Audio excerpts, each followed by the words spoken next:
Am I audible? Yes, sir.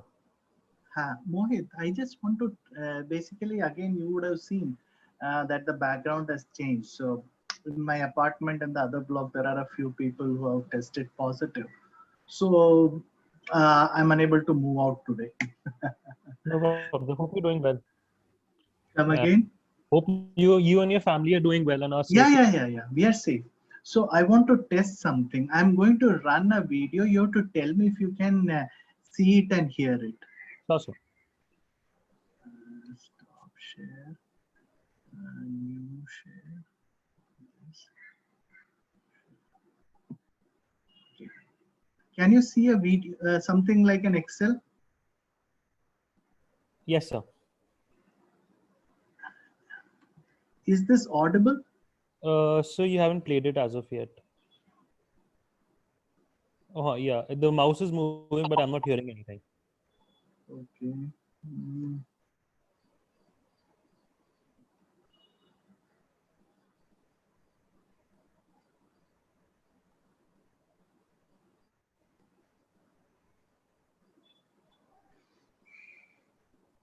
So it might be because of your headphones, I guess. If you remove your headphones, then it might work. I could be wrong though. Let me try that. So you'll have to check the option of share. Now, am I audible, Yes, sir. Mohit? Yes, sir. You're audible. Am I audible? Yeah, you're audible. So you'll have to check the option of share system audio. That's when the video will play with audio.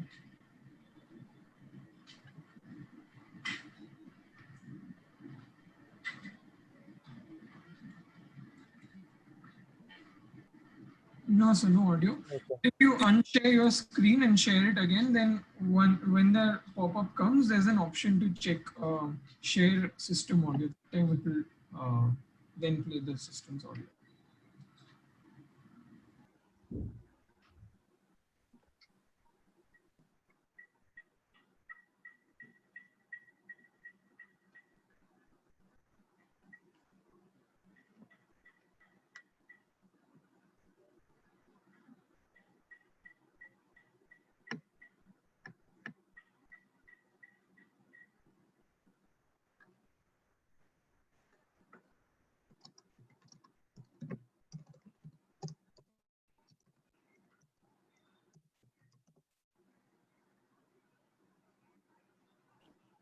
No, sir. The video still isn't audible.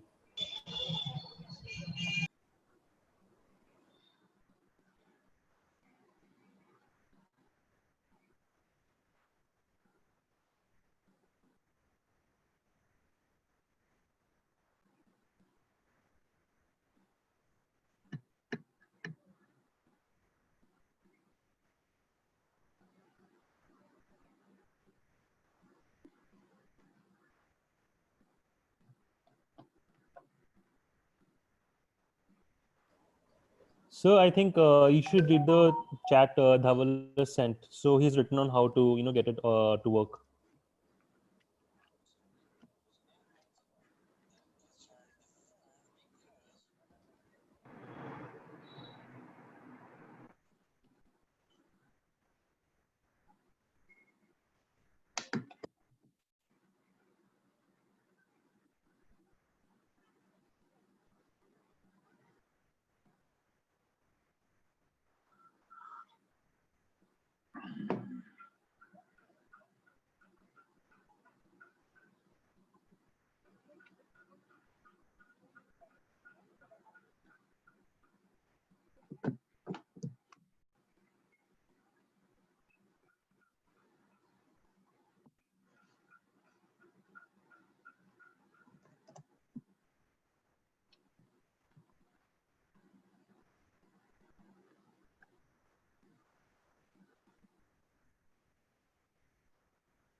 Value of the firm is 1.5 standard deviations above the default. So that's our D2.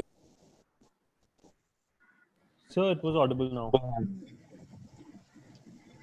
Hey, great. Yes, sir. So it's audible now. Hey, thank you, Dhaval. Great. Chal. So let us start. So first of all, our course coordinator had asked me, Chitrang had asked me to tell about the scheme of the paper. So I have broadly set the paper in my mind and on paper also broadly. So the way I plan to do is, first of all, it's a proctored exam. Why? Because see, in an unproctored take-home exam, suppose if somebody misses out for whatever reason, doing a second test which is equivalent in toughness, it's a very iffy kind of a situation, because we all do relative grading. It's just very tough to find or set another paper which is more or less of the same difficulty levels. So that's why I have chosen a proctored exam. And the way I have set is, I mean, I have my own caselet. It is, it's just 1 page, something like, I mean, it's a small case. And it will have all the sorts of grammatical stuff that I mean, whatever English I have. So that's a small caselet. So you would have to do it in Excel. So obviously it's that cash flow DCF kind of stuff. So all the mumbo jumbo that is there in the DCF thing, that except I won't expect you to forecast IS and BS. That is a little bit too complicated, but otherwise most of the mumbo jumbo will be taken care of. Then that's worth 15 marks. So I would guess you would need 45 minutes to get through with that question. I mean, if given some lag and some confusions, 45 minutes to 1 hour max. I don't think you would be needing anything more than that. So that caselet is worth 15 marks. Then I have 5 small numericals, each 5 marks each. So 25 marks. And these two put together are 40 marks. And these 5 numericals should take max 1 hour. It's not more than that. And then I have a plan for 10 marks worth of descriptive questions. So in descriptive questions, I'm not going to ask anything which will expect you to remember or mug up stuff. It will be purely understanding based stuff, clarificatory. So I might ask, I have not set that section. So I might ask 4 questions worth 2.5 marks each, or 5 questions worth 2 marks each. So that leave it. I mean, that flexibility I will take. So that's how it goes. 15, 25, 10, 50 marks. And I made a rough calculation. It should be around 2.5 hours. Chitrang, does that answer your first query? So Chitrang is in the other section. Oh, I just spilled the beans in the other section. Okay, that's okay. So this is what is the scheme of paper. Any clarification except what are the questions? So yes, a couple of things. One, you said it's on Excel. Is it? Can we refer to the class notes? Is it open book? No. Okay. It is not open book. Okay. I mean, so second doubt, you said you wanted to be proctored so that because it's not proctored. easy for, yeah, because it's not easy for you to set a paper in case somebody misses out. But the Exactly. key issue with the proctored is that because we only have that 3-hour window or 2.5-hour window, if anybody's internet has any issues in that 2.5-hour window, which is highly possible, then that person is going to miss out for sure. Whereas when it is no. I think they have provisions for that. I think that metal people will address you. If you get dropped out, then they will wait up to half an hour and then they will onboard you again and things like that. So there are ways and means. I think metal adjusts for that. Sir, like the electricity problem is not out for half an hour. Like permanently, it goes for 1-2 hours in areas. So Correct. because for that, and mobile hotspot is not like something stable enough in that areas to keep the camera on and everything. So I would suggest that let's talk if you can talk to PGB once more, it's fine. Otherwise, what your final decision is the final thing. And also that in the exam, if you can keep instead of five, like if you're giving 5 questions, if you can keep 2 for optional, or give more questions and keep optional, then Jay, as a philosophy, I am against options. I mean, not financial options. I mean, giving choices in exams. Because giving choices is equivalent to motivating students to not study certain portions. So I have a personal problem with that. So please don't ask. You want lesser number? I will keep it 4 questions. That is not a problem. no, But time, Hannah, why are you worrying, Jay? not time, not it's fine, I got it, sir. so actually the key concern we all had was that a lot of us have issues with the webcam being on because that is a bandwidth issue, nothing else. Because like even a place like Mumbai these days is suffering with internet issues. Now that is supposed to be a place with good infrastructure, and you are stuck, sir. Or am I stuck? So Dhawal, Yes, sir. can I say that that is the conduct part of the exam? It will be good if you talk to the PGP office. They will hold. I think they already done, and Metal, and they are going to brief you again. So Metal briefed me yesterday. So they told me that they'll ask you for a 360-degree camera and things like that. So now you are saying that 360-degree camera is not possible because sometimes bandwidth issues are there. But चक्कर ये कि all the time 360 degree नहीं होता ना. They just ask you sometimes. Second, you keep the camera on till the time they are able to see. This is their problem. No, why are you concerned?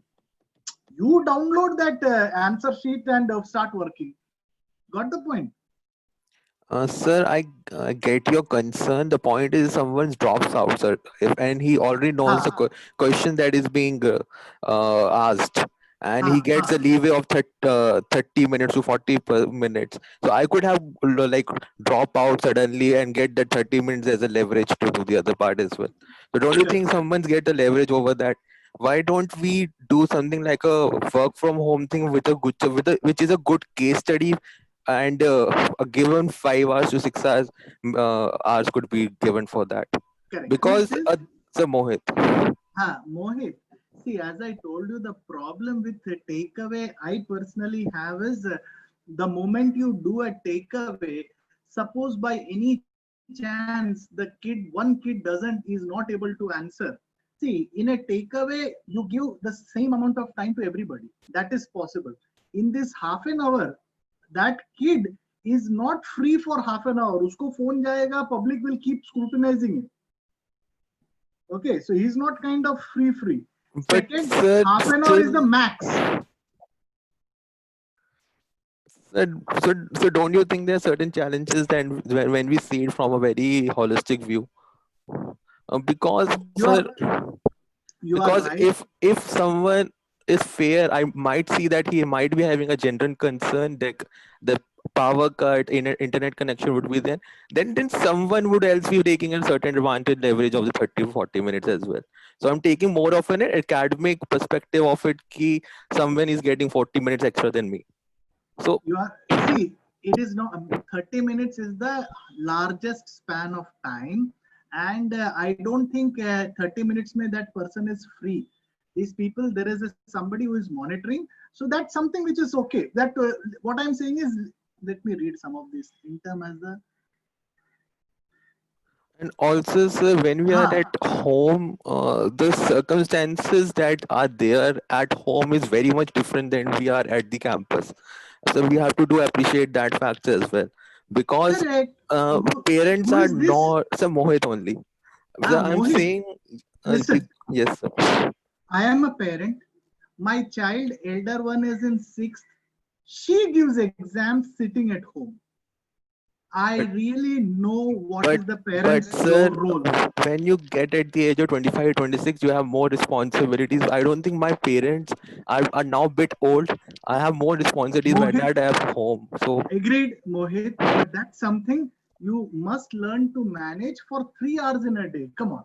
And a take home exam, that is something which is kind of constant, whether it is take home exam or this. So, anyway, let us not debate on this.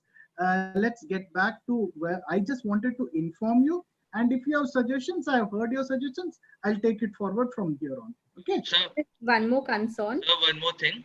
Yeah. Sir, so we had metal mock exams during the third term, and once I gave it once, and I actually dropped off once because of network issues, and then they didn't allow me to log back again. So How if much this time was happens, it? After getting dropped off, how much time did it take? Because I asked around this two question minutes, around 2 minutes that it time. is just not possible now, because yesterday they promised me that they will do it. Okay. Yesterday they clearly promised that up to half an hour they will allow onboarding. I clearly asked this question. So Okay, sir. what happens if if the network disturbance is there for more than half an hour? We aren't informed about any technicalities there. Correct. That is okay. No, then we'll take a retest here. See, that is the beauty of this proctored exam. No, that all these kind of eventualities can be taken care of. Got the point, Sanjana? Right. So as in we weren't told about what would happen if I am also not told. No, I am guessing nobody is going to penalize you for things which you are not responsible for.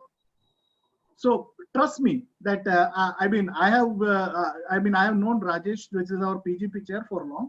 He would do what is just. Don't worry about it. Okay, sir.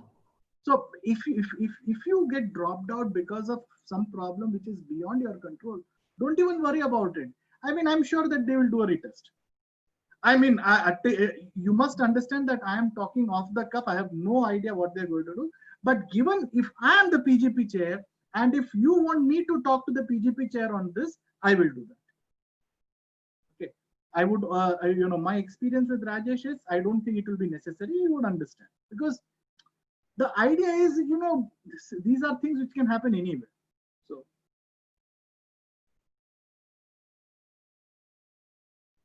correct, Naman. See, there is this. Naman, I don't have the answer to this. This is something which they have to. Our PGP people have to think about. So on that, when you come back, and then the problem is, I don't think they have an idea when you're going to come back. So, and which probably I must say that neither do I have, nor anybody has. Srinivas, is it possible for you to keep your laptop charged? We don't need charge for more than 2.5 hours.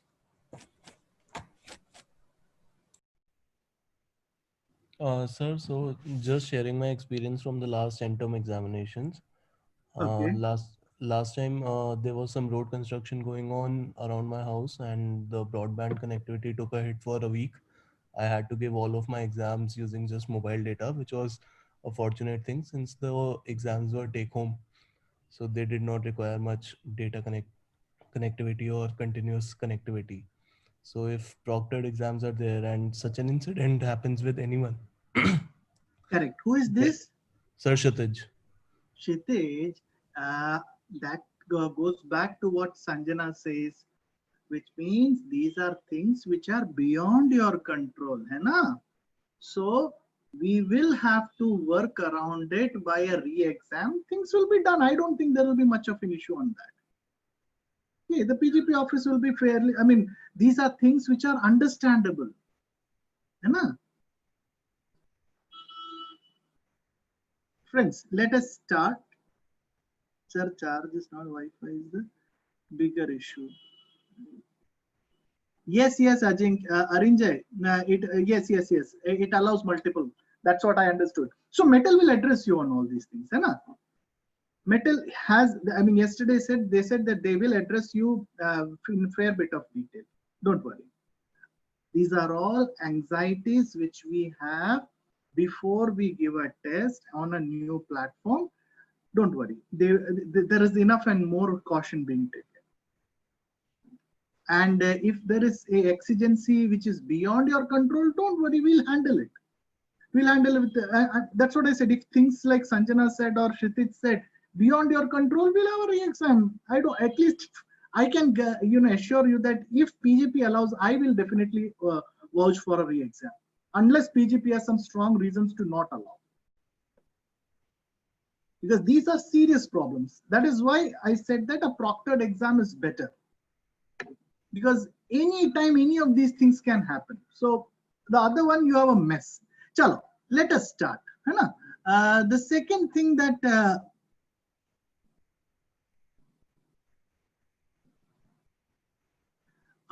Chiranjit, it is better to clarify this with our people, no? Metal.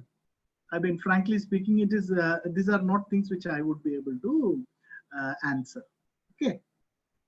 So let us get back and start discussing. So I'm not trying to overrun or ignore your concerns. Okay. I am trying to give answers to the extent I have understanding. Second, trust me. I mean, I'm beyond 40. So in some sense, I've been through many of some this kind of instances. Our human mind is always cautious pre-event. So this is all correct behavior pre-event. We are trying to resolve uncertainties in our mind. So to that extent, I empathize with you. Let us take our agenda of studying again, and the metal things they will answer. Chiranjit, I am unable to answer your question on webcam. I mean, jitna hota hai, they also should understand. Hai na? Shall we proceed? So, sorry, one last question. One last question. So, is there a particular reason that you prefer a proctored exam? I gave you the reason right at the beginning. Yes, sir. I gave you the reason right in the beginning. Could you just remind us, please? Because we were not able to understand that. See, if somebody misses out on an exam because of any reason, okay, any reason. I mean, just like he said that road ban gaya, ek do din ke liye net chala gaya, something. In a non-proctored take-home exam setting, and this is something which is very much possible in given the current circumstances. Setting another paper of the similar toughness, which is important in our grading, philosophy. Okay, so setting another paper of a similar toughness is next to impossible. I mean, difficult, very, very difficult. Nothing is impossible, very difficult. So that is why in a proctored exam, see, this is a case which I have made. I'm not taking anybody else's case. So, choto-moto tweaks and turns which I can do and make another paper if it is a proctored exam. In a take-home exam, things have to be much more exploratory. I have to have the students go explore the data from the real world, net, whatever, and come back and then answer. So, in a non-proctored take-home exam, doing a repeat is extremely difficult, comparable repeat. Dhaval? Yes, sir.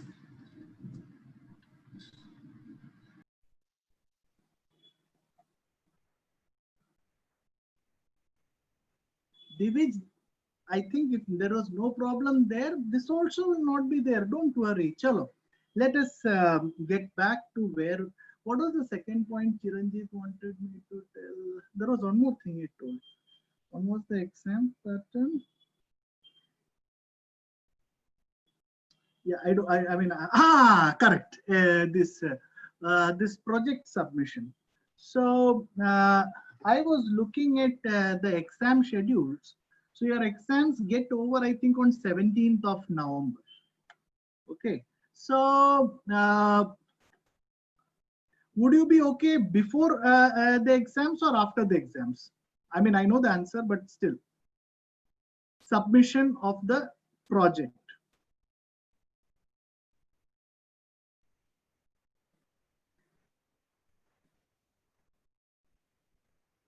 Because friends, are you so angry with me that you won't even chat? Okay, go ahead. So 17th ko your exam should be over. 20th we'll keep it.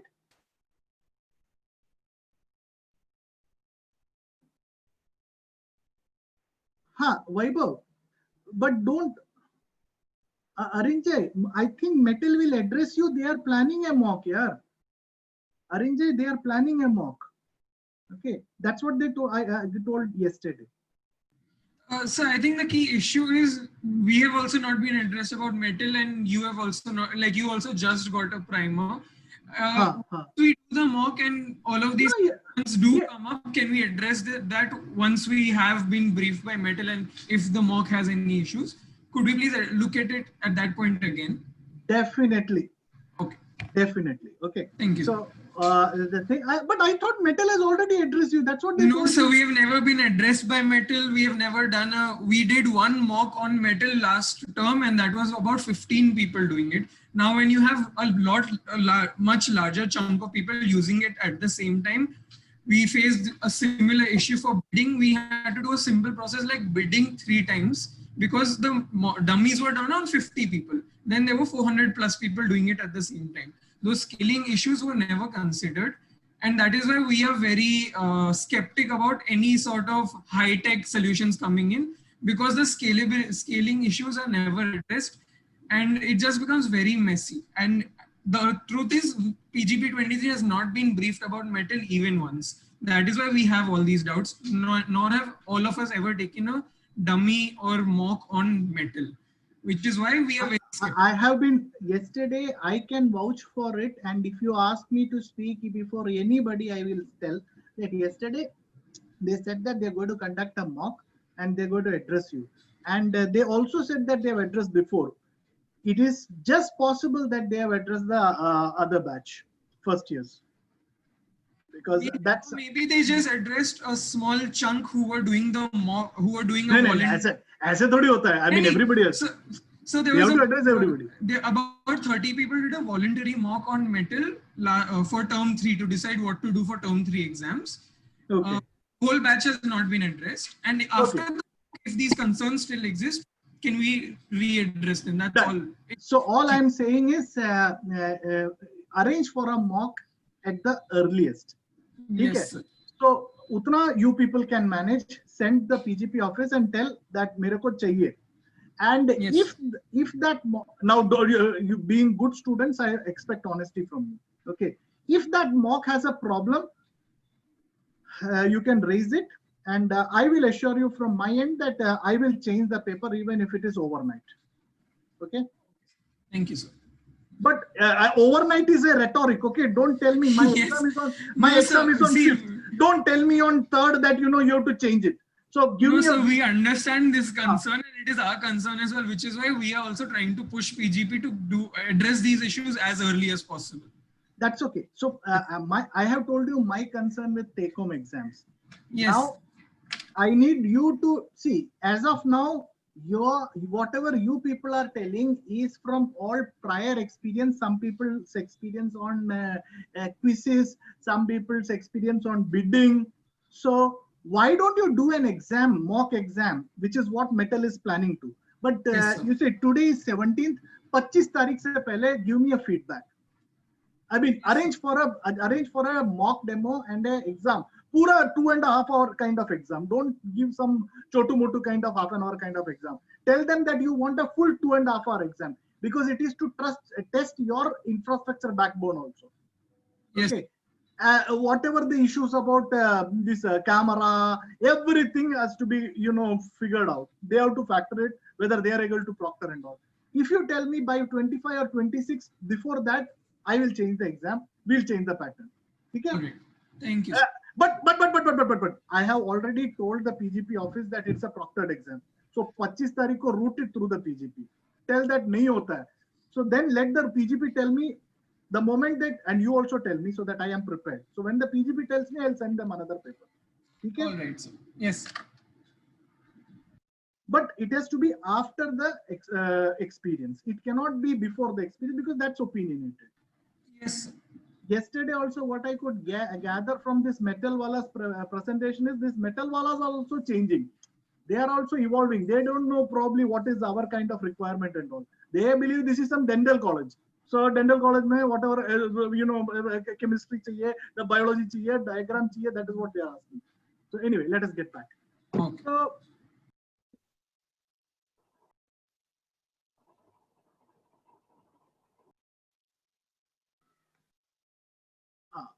okay. So About project submission, can we get back to you a little later? yes, sure. So again, my request is, see, I think the generic solution will be after the exams. So, Yes.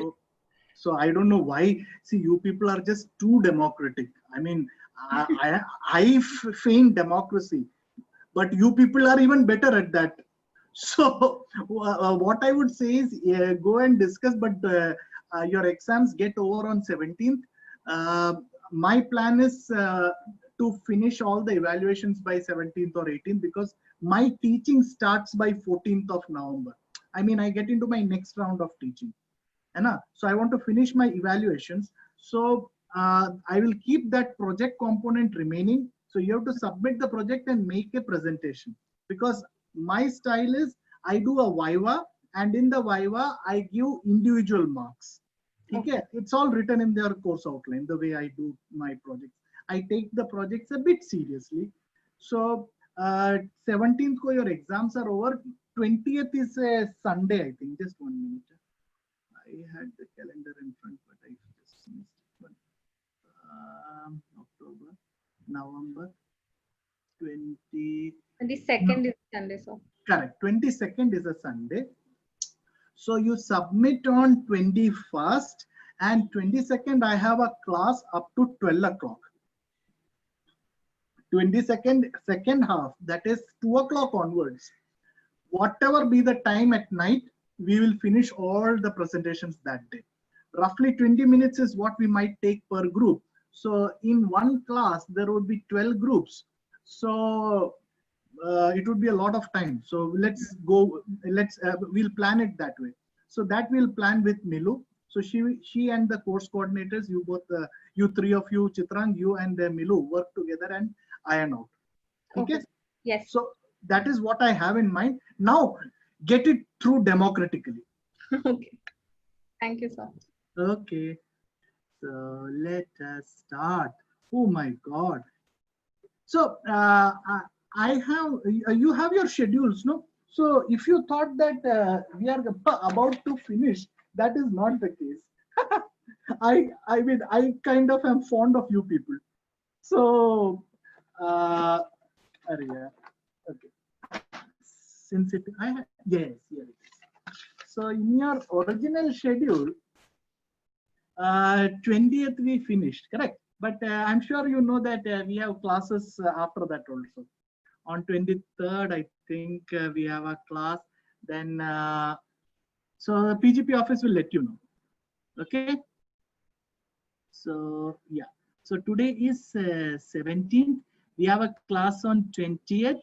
Then I think we have a class on 27th.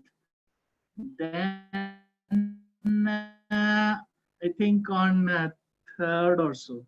Okay. So we have 2 more classes to go. And the reason I ask is, see, I know your concerns are exams, karenge exam ko yaar. But our primary aim is to study. So let me cover real options properly, and then we will and just you to project finance. That's what I have in mind. Okay, shall we proceed? So one more request. Ah, I asked TA about a recap session for the last options pricing because some of us are very like confused about it. Milu told me about it. Yeah. So I said Tuesday ke baad. Okay, so today is Saturday, then we have a Tuesday. The reason is by then we'll be fairly repeating some of the things, and after that we'll take all the concepts cumulatively.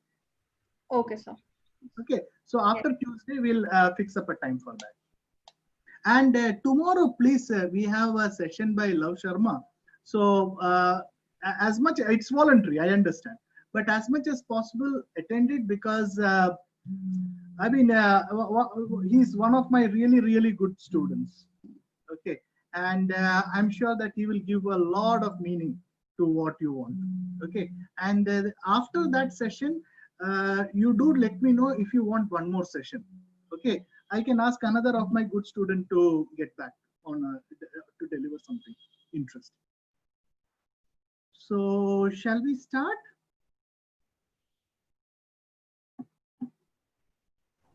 So I had one question about the assignment. Ah, So the one you had sent us, in that you told us to do 5 questions compared to the one you had sent section B, which had 6 questions. yes. So Who I is just this? wanted to ask if it's okay if we only did 5 questions. Mohit. Wait, yes, yes, yes. So you people were anyway supposed to do only five only, na? In the other section, I Okay. Yeah. So taught a little more. That is why I had asked them to give one more. okay, Anna? perfectly fine. Thank you so much, sir. Yeah. Yeah, yeah. So, and anyway, we'll be solving them today. So, not a big issue. So, yeah. So, look at our entire journey. So, friends, I would urge that whenever you have any doubt, see, don't wait for that doubt solving session. You just clarify. Okay. You just clarify as and when you have a doubt. Okay.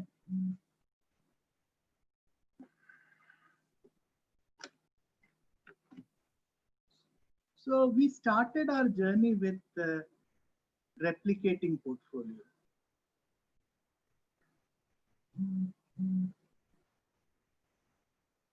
So we took that stupid example of 55 becoming 73.33 or 41.25 and So said we that, can't see your screen. We can only see the video. oh, I thought okay, I'll share my screen. 1 minute. Huh? Good that you told me.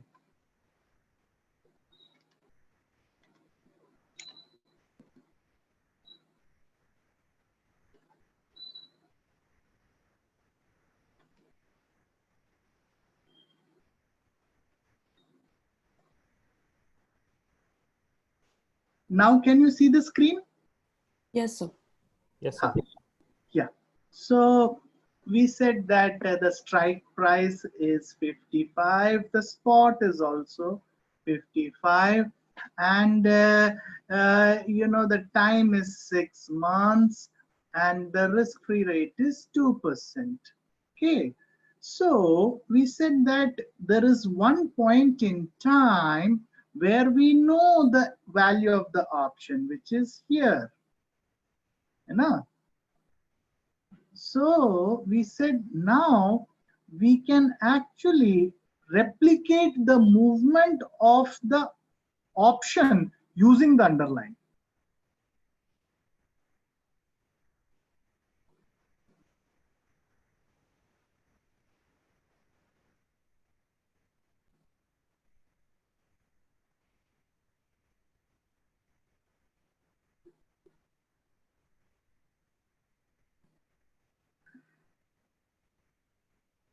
Then we said, well, you know what? To replicate the movement of the option, we don't really need one underlying because you see, one underlying money, as much as the increase in the underlying, that much is the increase in the option price, which means that if I have to pay 2000 to get a insurance cover of 4 lakh, When this becomes 8 lakhs, I need to give 4 lakh 2,000. क्या फर्क पड़ता है? I mean, I did rather keep that 4 lakhs in bank and earn interest. If I have any contingency, I will use that. So basically, it can't be 1. Anything less than 1 is what is the correct replication. So we said that God helps us. How much was that? 0.5714. Okay. And we said that we have to take this position. So delta into S means 0.5714 multiplied by 55. Now to take this position, you said I get a option premium of C and I borrow the remaining. To take this position, I get some money and I borrow. So somebody may say, why should I borrow? Well, to create the effect of leverage. Options, I told you, are an inherently levered instrument. So to create that effect, you kind of borrow. But there are 2 variables. I don't know C, I don't know B. But what I know is, if this is a true clone, then it should be able to, this relationship should work here as well as here. Correct? So out here it will be C plus B into 1.02, that is along with interest, we don't default, should be equal to delta S. Correct? And we found C, B and then C. Okay? And how do you find delta? We said delta is the slope or sensitivity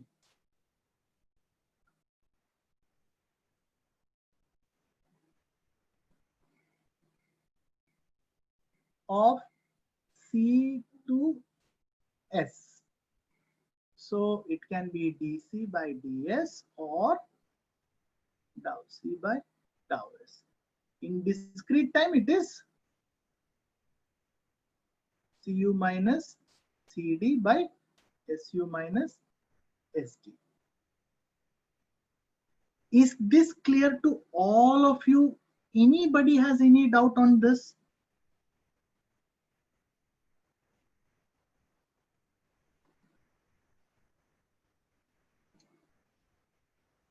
Okay. Friends, yeah. Shall we go ahead? Sir, can you just show again the pay? What will be the payoff basically in the in your PPT when you explain this with the same examples? It was 78 into 0.5714 plus Not the 78. No, it is 73. Yeah. 78 to 73. win Yeah. is. Ah, हाँ मतलब वही ah, 73 ah. into 0.5714 plus some 23 was the payoff. Correct. So look at this. So 0.5714 into 73.33 is how much? Who is speaking now? Jay, Abhi Jay. Jay, how much And is this? minus 20. Okay, No, so no. How much is this? Jay? sir, calculating 1 minute.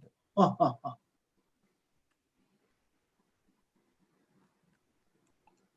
4.19. No, sorry, 1 minute. No, 41. 41.9. Huh. Now, you know the C here. This is CU. है ना? Yes, C, I got to know. 18.3. Okay. So find B. Okay. How much is that? 18. 41.9 minus 18.33 discounted by 1.02 or divided by 1.02. Yes. 21.08. Yeah. 21.108. 108. Okay. So now that you know B, you can find C, because C plus 21.108 is equal to 0.5714 multiplied by 55. Okay. So how much is C? 1 minute.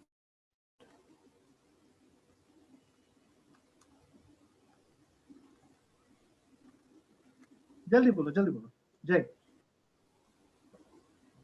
सी तो गलत आ रहा, I think मुझे सी So B will be 23.10 by 121. I think maybe that's why we're getting a wrong C. Okay, okay.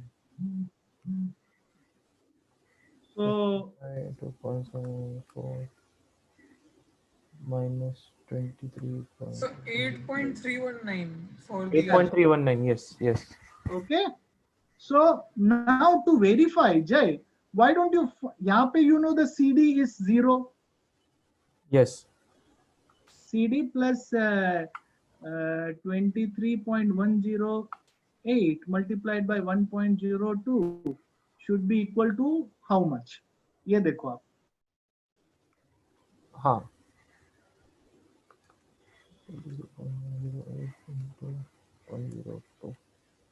23.57. And that should be equal to 0.5714 into 41.25. है ना? So is that working? Is that relationship working? Yes, sir. Working. Okay, got it. So Perfect. that is the proof that we have a perfect clone. Okay. Okay. So all Yes. of us together on this. So we said that now how do you find U? So we said we'll make use of the standard deviation. So we said it is e raised to sigma root t, and we said we'll keep d is equal to 1 by u, because you see we don't lose out on much if you have a lot of states of nature, which means if you have large number of branches. What is this large? 100 plus is good number of branches. 1002 is extremely good. So that many number of branches means almost all sorts of price buckets which could have happened, they will be captured. So we did that small example and understood. Okay. We also understood the concept of risk neutral probabilities. 308 Vishal.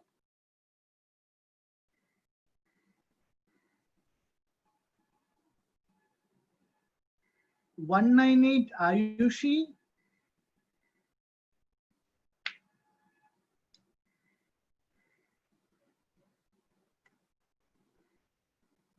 What happened? Lot of students are upset with me because it is proctored exam.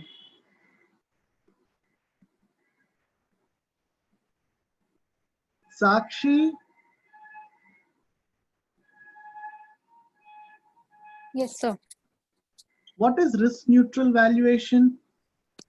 So risk neutral probability, we can say that basically it captures the risk behavior of the investor. So basically it'll reflect the response to risk that they'll take while investing in options. Risk they will take while investing in option. These are all very generic kind of things, na? Yes. So we had discussed more specifics. Sushant.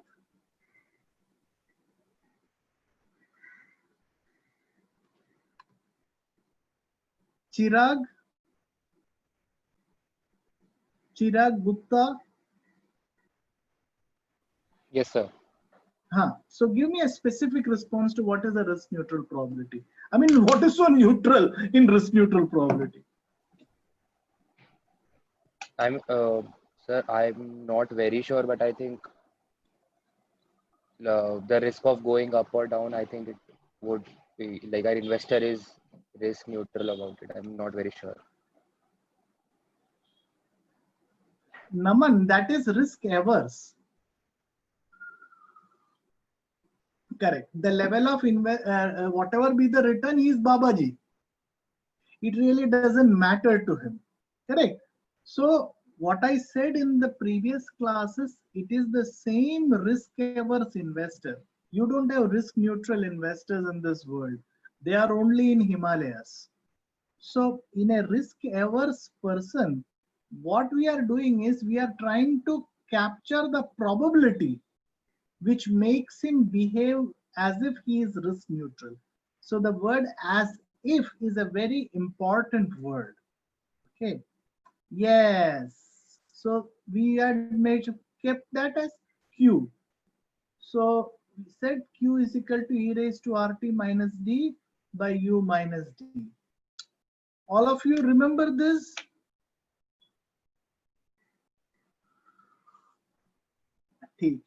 So now time Sir, is just a small doubt here. When do we use the the continuous compounding versus, let's say, a linear expression of 1 plus RT, 1 plus R versus e to the power RT? okay. Is this for exam purposes? No, so just for understanding purposes. So e raised to RT is for financial options. Okay.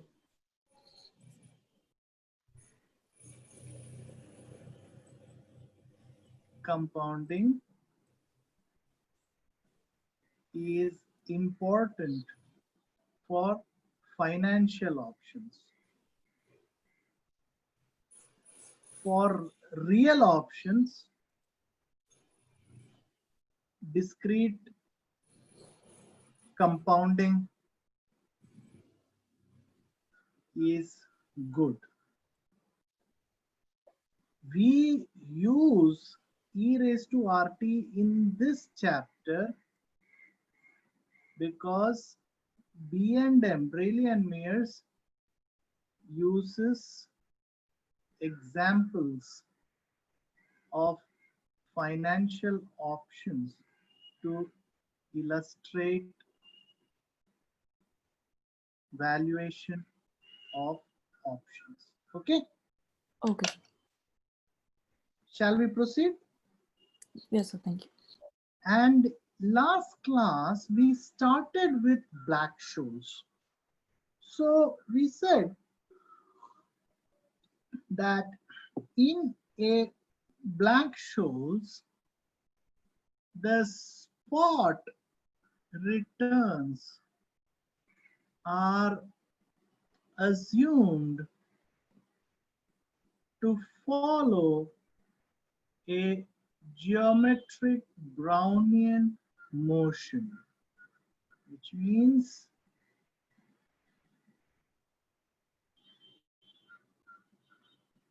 this is the drift term and this is the diffusion term. Drift money, what you would earn in the long run. So on an average in the long run, the stock market earns about 8%, 9%, whatever. That's the meaning of the drift term. The diffusion term is what captures the randomness. Okay, so I don't want you to understand any of this math. I'm not going to ask in the exams either. Okay, what I want from you is to understand how to do this. Okay, that is how to do a BS based valuation.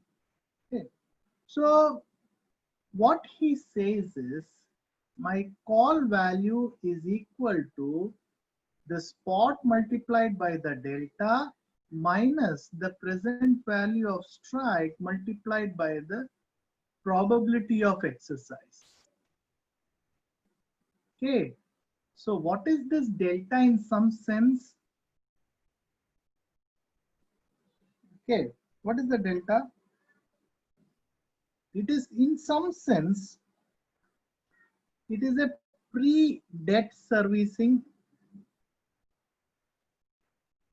value of the underlying that maps the value of one option. Pre-debt servicing, the rather not value, the changes in value of one option. Correct. Option equivalent in terms of the underlying. So this is what you get. Okay. And this is, in other words, expected gain minus expected cost. Now, how is this? Oh, there is something. Let me add a few more slides.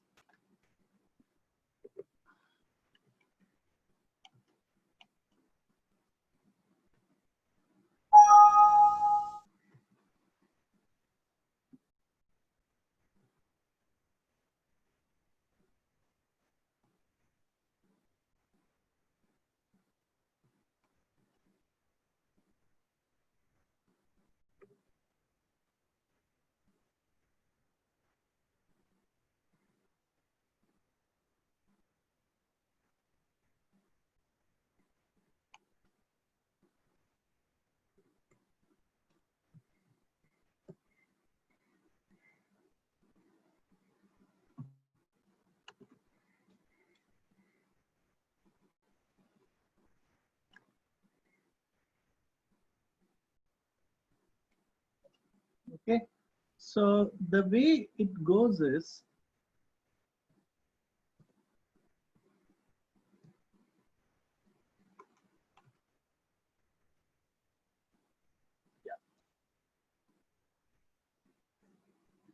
C is equal to S multiplied by delta is nothing but ND1 and PV of K multiplied by ND2. So D1 and D2 are the upper and lower bounds of scaled returns, obviously stock returns or underlying returns, over the life of the option. In other words, this is how a GBM would keep looking like.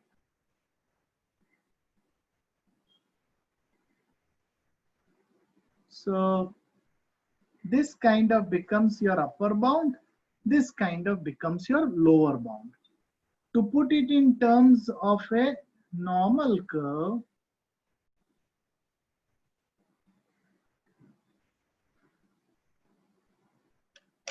is this any question still now? So can you explain how S into ND1 is expected? Expected gain from Gain. what you, yes. How is that expected gain and Because, how expected loss? Correct. Because this delta is inclusive of a probability measure. Somewhere within the delta, it is not just looking at what is the change, it is something which maps the probability also within it. Now, how exactly it does, that's almost a 8-hour or 10-hour math. So we need a lot more time for that. But all I want you to understand is option delta is also some kind of, no, I mean, it's an unsure event. It's not something for sure. And we saw that every delta keeps on changing over time. In binomial, you saw that every branch there is a delta, enough. Yes, sir. So when you ask for a one common delta for the entire period, that is an expectation. It is not a necessity. Okay. Okay, it's kind of a mean delta, which is what is the expectation of X. Okay. Makes some sense? So, yeah, let me see the chat window. There are a couple of questions. Are we assuming that no part? We are assuming that the returns are log normally distributed. Okay, log normal means like this. Okay, this is the return distribution. But when we take a log, this is how the return is distributed. But when you take, say, S by K is distributed like this, but when you take log of S by K, it becomes like this. That is right. So what is log normal? When you take the log of the underlying, the log transformation is distributed as normal. Does it make some sense, Parth? Yes, sir. Yes, sir. Okay. Okay. So coming back. So this Sir, is, one question. Who is this? Sir, Ayush. Tell me. Sir, this ND1 delta is the same as the delta we did before. Absolutely. Absolutely. Okay. So what we are doing is ND1 in mathematical terms is all the area under the curve less than D1, and ND2 is all the area under the curve less than D2. Okay. So let me now show you a video which tells you the intuition behind the ND2 being the probability of exercise. ND1 is delta, we saw. It's all in the binomial, we saw the proof. it maps. Correct. ND2 is the probability of exercise. I'll show you. Now, what is this D1? It is the upper bound. Upper bound of what? Log of S by K plus R minus sigma square by R plus sigma square by 2 multiplied by T by standardizing it by sigma root T. D2 is the lower bound. Log of S by K. This instead of plus, it is minus.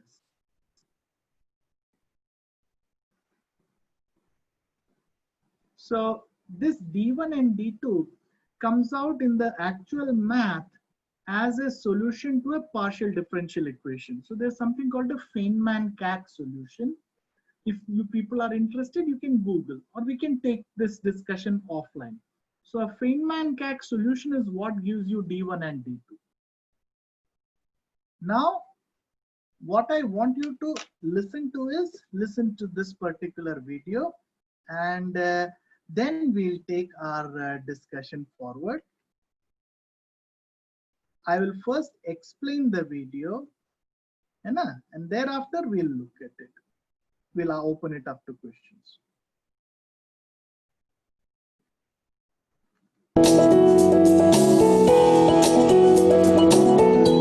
Hello, this is David Harper of the Bionic Turtle. In this screencast, So now you all can hear the video.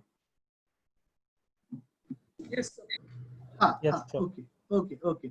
So pay full attention. I will be stopping the video at specific instances to explain, and thereafter we'll take our discussion.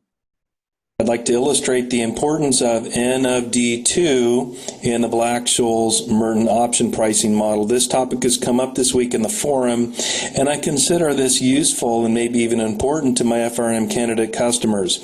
So what I have here is the formula for the price or value of a European-style call option. That small c, by the way, denotes European, not American style. If it were capital C, that would mean American style. So this tells us the price according to the call option, according to the Black-Scholes-Merton, is stock price minus discounted strike price, and both of those are adjusted by the standard normal cumulative distribution functions. However, the one that's useful and interesting to us is N of D2. Why is that? Because it turns out that N of D2 is the probability that this option will be struck in the risk-neutral world, not in the real world, but in the risk-neutral world. It is the idea behind the Merton model to credit risk. We actually can zoom in on this N of D2, or D2 in particular. So I'm going to take away the Black-Scholes. So what this author is going to speak about is basically implementing the Black-Scholes, but in the context of credit risk. I repeat, in the context of credit risk. So how does he frame that? He frames that by saying that, see, if a company is in stress, okay, when a company is in stress, what happens is the firm value tends to fall below the book value of debt. I repeat, pay full attention. When a company is in stress, the firm value, that is the continuing value, falls below the book value of debt. In such cases, the owners, the shareholders, have the right to come together, say form some kind of a cooperative society, and to buy out the company from the debt holders. Let me give you an example. Suppose, as you see in this video, the firm value is 130. That is all my FCFF discounted to today is 130. The book value of debt is 100. So this is not in stress.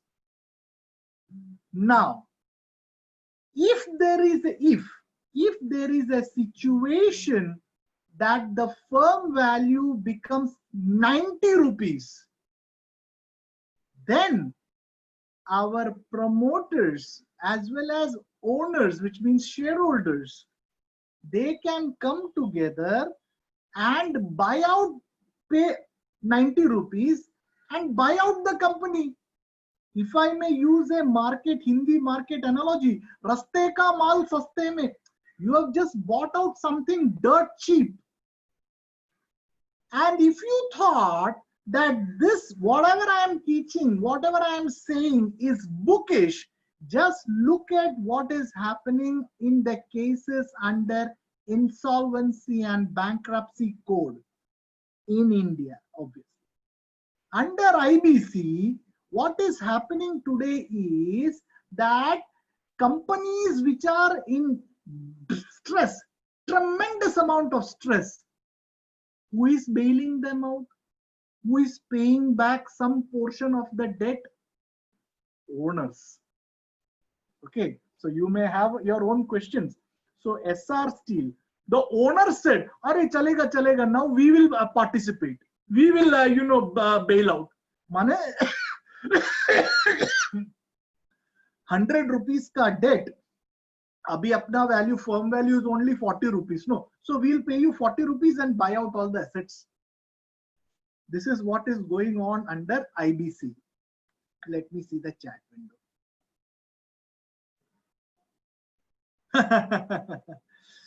Ayush, I am talking about book value of debt. Okay, book value of debt. Market value fall karta hai, that is why they are ready to accept 40 rupees also. That is what the banks say, recoverable value. Arey chalo, so, at least I am free of this NPA. 40 rupiya to 40 rupiya, I got it. Remaining I'll write off. Did I answer your question, Ayush? Ha. So this is exactly the behavior which is happening in India under IBC. And regulators have actually taken note of it, and they are saying that, boss, if you had to bid, you could have done good job earlier itself. Abhi kahan se paisa hai? So people are taking cognizance of it, and I won't say that we are squeaky clean or our system is coming out good, but IBC is still a work in progress. So things are changing. Shall we proceed? Any questions? So this is a case where people are looking at this tail, this green line, this green curve below the red line. That is what below the red line, below. Okay, that is when a firm is in stress. Hai na? All of you get it? That green stub below the red line, that is where the firm is in stress.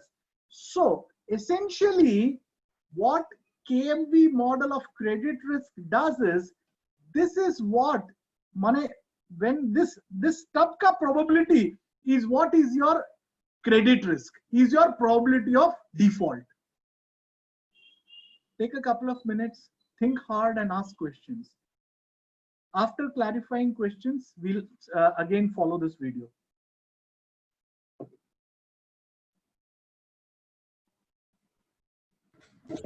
And so when we're looking at it from options point of view, that is the probability of when you will exercise your option, right? No. In an option ka probability, I'll draw a line from 134 to this.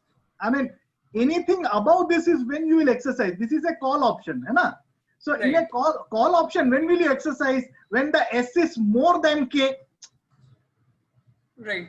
Correct. So this, anything above this, above the red line, is what is your probability of exercise. Okay.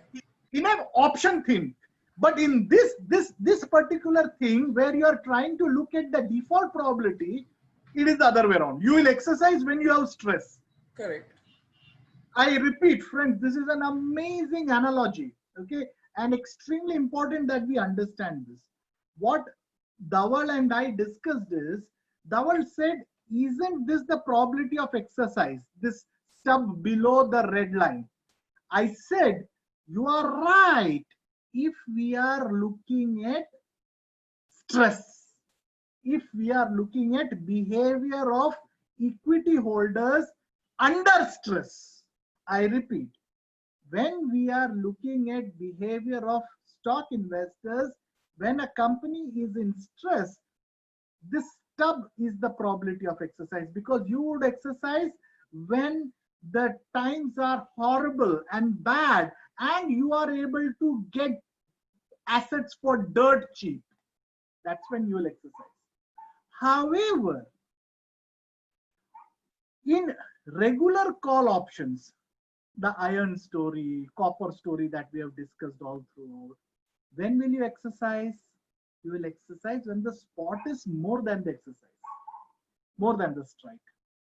So in a normal kind of financial option or normal call option, this is the probability of exercise. Let me see if I can annotate on this.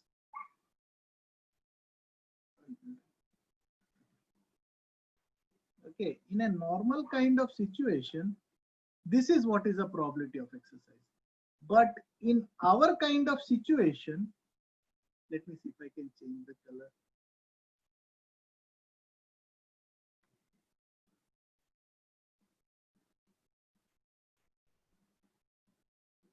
This is the probability of exercise. Think and ask questions. Clarify. Sir, so like a put, right? So the This promoters, is a call. This is a call. so promoters are behaving like a put option, right? Who is talking? Sir, Parth here. Parth, what happens? Mute yours. What happens when you exercise? When these people decide to buy out the company? When the promoters decide to pay off the debt and buy the Raste Ka Maal Saste Mein, the assets dirt cheap, when they decide to buy it out, what happens? Money comes in or money goes out? Sir, goes out. Money goes out. What comes in? Asset comes in. Okay, sir. Yeah, So it's a call option. Yeah, yes. It's not a put option. Sure, sir. Yeah. Questions, friends? We must understand what we are doing. Otherwise, what's the fun?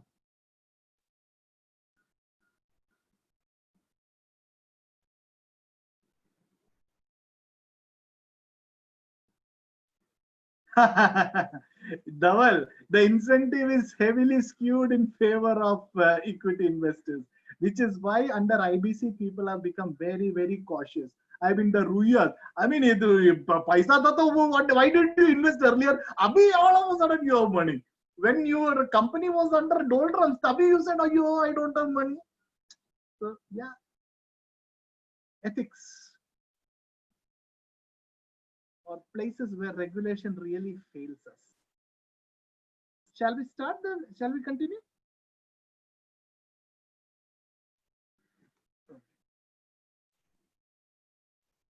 So that I can just zoom in. Okay. That's right, Shubham. But all these things happened later. In the initial stages, they were doing this. That is why IBC said, what is this here? So regulations are improving. That's why I said IBC is a work in process. You're right. On the D2, and here it is. So that was the D2 that's inside of the standard normal cumulative distribution function in the Black-Scholes. And what I'd really like for my FRM candidates is for them to understand the intuition of D2, because this really captures the idea of the Merton model that we see in credit risk. And that Merton model is a structural model. That's because it's using the firm's value to infer the probability of default. So we go from regular option inputs in call option pricing to using inputs that concern the firm, because remember, the key idea of the Merton model is that we're treating the firm's equity like a call option on the firm's assets. And so here I have an input assumption of 130 million for firm value. That corresponds to stock price. Then I have an input assumption of debt. That corresponds to the strike price. So I am saying that the firm's debt is 100. So what he's saying is, if the book value of debt is 100, then I will exercise only when it is going below 100. 100 is the kind of max exercise point. That's what he said. Million. Here it is drawn in red, and we're going to call that the default threshold. In other words, we're going to simulate or assume that if the firm's value drops below 100 million, this red line, then it defaults. So it corresponds to the strike price. Now the actual default threshold is probably less than debt, but that's a separate detail. Then we have a mu for the expected return. I'll assume 5%. Time period of 1 year. So this is a simple single period model and a volatility of 20%. So now D2, which again, remember, was inside or embedded inside the Black-Scholes, is implementing this idea here, which does have an intuition. And we start here at time 0, that's today. Note that the firm's value is 130, the default threshold is 100. So even before, at time 0, we're already out of the default by some distance. And in fact, that's this term right here. See, natural log of S over K. If I do that math right here, so what you would realize is we are talking in terms of log returns. That's why we are looking at log of S by K. Natural log of 130 divided by 100, I get 26%. This is on a continuously compounded basis. So, in other words, just starting from today, inherent in the existing capital structure, the value of the firm would have to drop by 26% before default. Okay, but we're not dealing with today. We're interested in the end of the period. So we basically simulate the growth in the firm from 130 to where we expect it to be, its average endpoint. Happens to be about 134 here. That's captured right here by adding the expected return here R of 5%. So that, see how the 5%, see how the firm's. So that R is basically the drift term. That's basically to say that itna to hoga. I mean, this is the kind of long run growth. So I will get at least some kind of, risk-free rate. So I'll definitely get. 130 million starting value today grows by 5%. To where it ends up to the expected average value here. And note, it doesn't grow by quite 5%. Volatility is eroded by returns. This is a geometric average. It's a separate idea. So just note that this is going to be 5% reduced by 1/2 the variance. So in a D2, we are looking at the lower bound. So in a lower bound, we want to be conservative. So we say that this volatility will erode some kind of returns.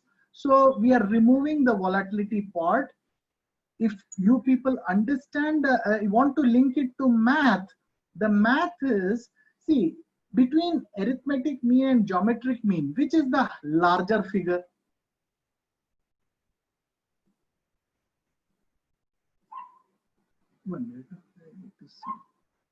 Correct. It is the AM. So the difference between a AM and a GM for a normally distributed variable is AM minus sigma square by 2. Okay, so that's a mean, I mean, the arithmetic mean minus sigma square by 2. So this is basically a conversion from a AM to GM.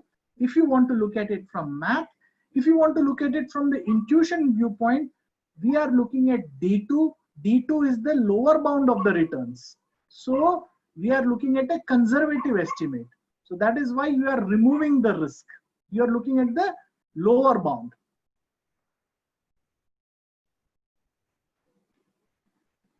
Absolutely right, Vaibhav. It is the risk-free rate, but then it is a AM, no? Okay, so for the conversion of AM to GM, that's why we are removing that sigma square by 2. Absolutely right. Again, volatility erodes returns. But you can see here in the numerator, all we've done is take the growth that's already implicit in the capital structure, in this case 6% distance, and then add almost the 5% growth over the single period to end up here at the numerator, that's calculated right here, of 29.2%. In other words, if the firm grows as expected, we expect it to get right here at the average of its distribution, it'll be about 29.2% above what we call the default threshold. And you can see in here, I've got that formula. I've implemented the natural log of the firm's value divided by debt, the default threshold plus the expected return eroded by 1/2 the variance.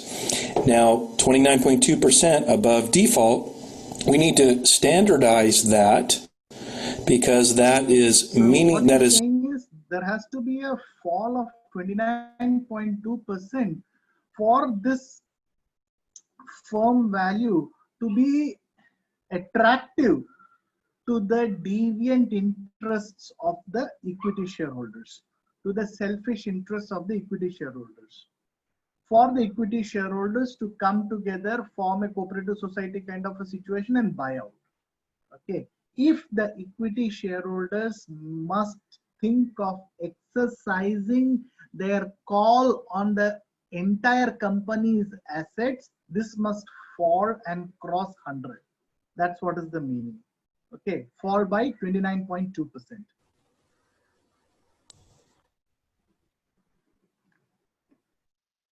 severe or not severe depending on this distribution and the volatility of the firm's assets. So that's where the 20% comes into play. The 20% is basically in the denominator. So we divide the 29.2 by the 20%, and that gives us the D2. And you can see visually, here's where we end up. It's 29.2% above default threshold. Given that the dispersion or standard deviation of this distribution is 20%, that means in standard normal units, the expected value of the firm is 1.5 standard deviations above the default. So that's our D2, and that's why we can call this D2 the distance to default. It's the 29.2%, but converted into standard normal terms, or in other words, 1.5 standard deviations. Now, if you see that this distribution is turned on its head, if we are assuming normality, we can now use simple statistics. That is why I use the term D2 is a standardized return, scaled return figure. Scaled because you are standardizing it with sigma. Okay, so it is scaled to some kind of sigma. Okay. And that is what is the denominator sigma root t. To try and figure out, to try and ask the probability default question, which is, if this is the distribution, here's the peak, what's the probability we'll end up here in the tail? Well, that is simply, if I look at this function, it's norm s dist of negative D2, which in this case happens to be 7.2%. So in this case, the probability of default is n of minus D2. Okay, because you want to see the other tail part. N of D2 is what is the probability of exercise, which in normal circumstances, in regular options, not this equity as a call option of the company's assets, or the default probability or credit risk modeling application of options. In regular options, if it's a call option, all the values of S above the red line, you are okay, because you would get it by exercising it cheaper than what is available in the market. So normally N of D2 is the probability of exercise. In this particular application, N of minus D2 becomes the probability of exercise. Questions? So can you explain the significance of the 29.2% and how is it related to that extra return which equity investors are looking for? No. It is not about extra returns. That much it should fall so that it touches. So this much of negative returns should be there so that it becomes close enough to the red line. So this 29.2 is the negative return which will make it attractive for the equity investors to exercise. In this case, because we are under stress, right? Correct. Under normal cases, anytime above, I mean, under normal circumstances, anytime above the red line, you are okay. You are perfectly fine. Got it. Thank you, sir. Questions? Sir, so even Jay, so even if from 102 it goes to 130, equity shareholders are benefiting because companies making profits, right? Market value of asset, and that's why I use the word deviant interests of the equity holders. See, so if it is 130, you are okay, no, yeah, but then you will not buy out the assets. You will not repay the debt. When yeah. will you repay? When it is in stress. Raste ka maal saste mein. IBC story. Okay. And that's see, in finance, we believe that people will be doing unethical things. Okay, it is the regulator's job to regulate. So I was just confused that they have a call, like going up also is their profit and going down also they are exercising. So do they have call and put both, or like how are you just saying call? Because any movement is, because we are talking about call on the company's assets. See, when you say that the firm value is below 100, you are saying the continuing value. Correct? Though be physical assets are there, they will be, I mean, something like 120, 130, whatever, or 110, we don't know. Definitely more than 100. Correct? yes, Physical assets, book values. yes. हाँ, क्योंकि book value of debt itself is 100, तो कुछ तो above 100 होगा ना book value. Book value is not affected by stress. Market value is affected by stress, which is why the market value is down. So that is why we are looking at when do the equity investors buy out the company's assets. That is the call we are looking at. Okay. Okay. Baki put about the equity instrument, that's a different story altogether. I mean, that depends on what is everybody, at what price they have entered. I mean, that's a trader's logic. Yeah. That's what. Okay. Got it. So if we have to calculate ND1, so there also it will be N minus D1, right? No, in this case, ND1 is R plus sigma square by 2. D1 is R plus, it's the upper bound. Yes, sir. But if we have to calculate that probability, we'll again calculate N minus D1 in this case, right? In the case of default here, stress. See, ND1 is all the values that a stock can take below D1. So the purpose of ND1 is to map all the probabilities that the stock price will be lesser than the upper bound. Yes, sir. So it is not related to your exercise price or to this. I mean, what I want to say is your exercise price is a part of your return calculation. That's all. But ND1 is about what is the probability of the stock returns being less than a upper bound, which is D1. Yes, sir. Yeah. We are not having an exercise rule there. Yes, sir. Yes. That is just irrespective of the rule. Exactly. That is the delta. Yes, sir. That is why we studied the discrete time delta first. Yes, sir. Got it. Yeah.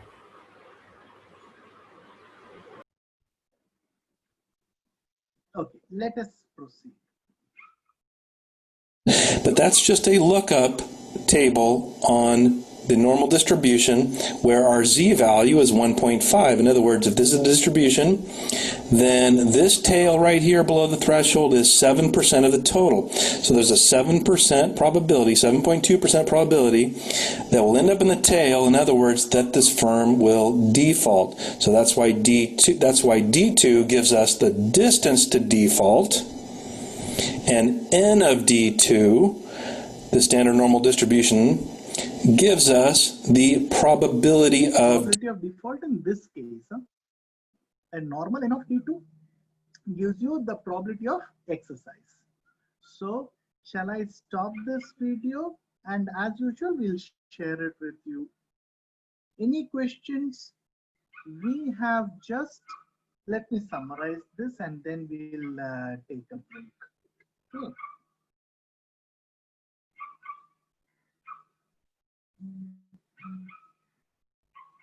I'll go back to the PPT. Can you see the PPT? Friends, is this presentation visible? Okay. Okay. Yes, sir. So,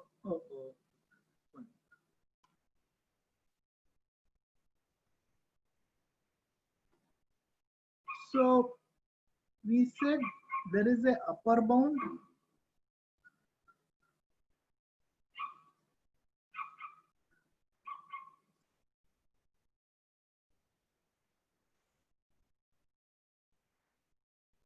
Okay, this is the upper bound.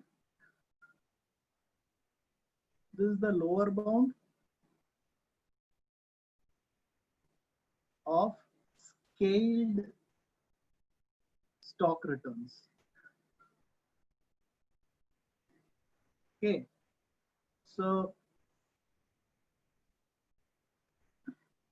say this is D1 and relatively more conservative D2. This area under the curve is ND1. This much area is ND2. And how does it manifest? C equals to S into ND1 minus K into e raised to minus RT in D2, where D1 and D2 are as given above. So, shall I take one example and then we take a break?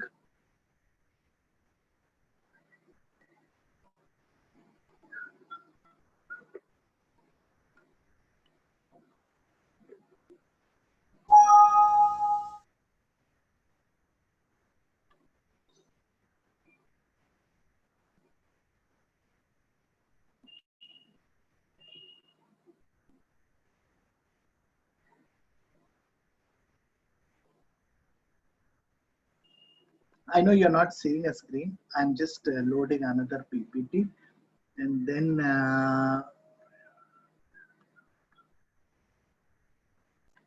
okay. So let us understand this. We are starting real options, but I know there is a little bit of a purpose why I'm jumping to real options here. Okay, suppose you are the CFO of microcomputers and the company is thinking whether to start making a product called a chip called Mark 1. Okay. The DCF says that it is a negative NPV of minus 46. Okay. So obviously your CFO says, your boss says that nothing doing, we will reject because NPV negative, it's not a good thing. So you say that, sir, for strategic reasons we should use, kind of invest. Sir, could you just unshare and reshare your screen? It's stuck, like it's just loading for everyone. It's not visible. The screen is not sure. visible. I'll do that. So stop share.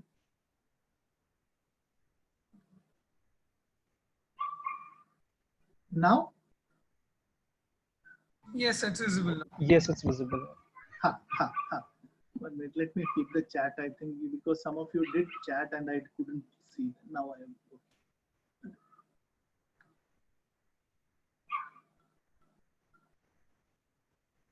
Okay. So this is a application of option pricing to real life situation. Okay. So you are the assistant to the CFO of a company and you are helping him evaluate. This is a chip Pentium kind of a company and you are helping this person evaluate whether to invest in Pentium 1 or Mark 1 or not. Now, obviously your boss is a CFO, so he knows his stuff.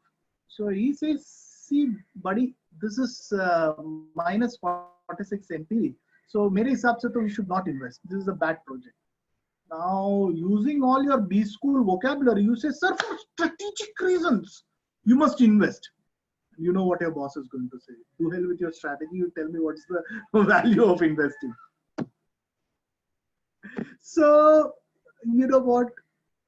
You then have to teach him real options. Okay, so that's what we are going to do in some time. Pay attention. So, what your boss is saying is, look at this. I just changed the slide. Is the new slide visible? Yes, sir. Ah. So, look at this. Your after-tax cash flows are 100 for all these years. Huh?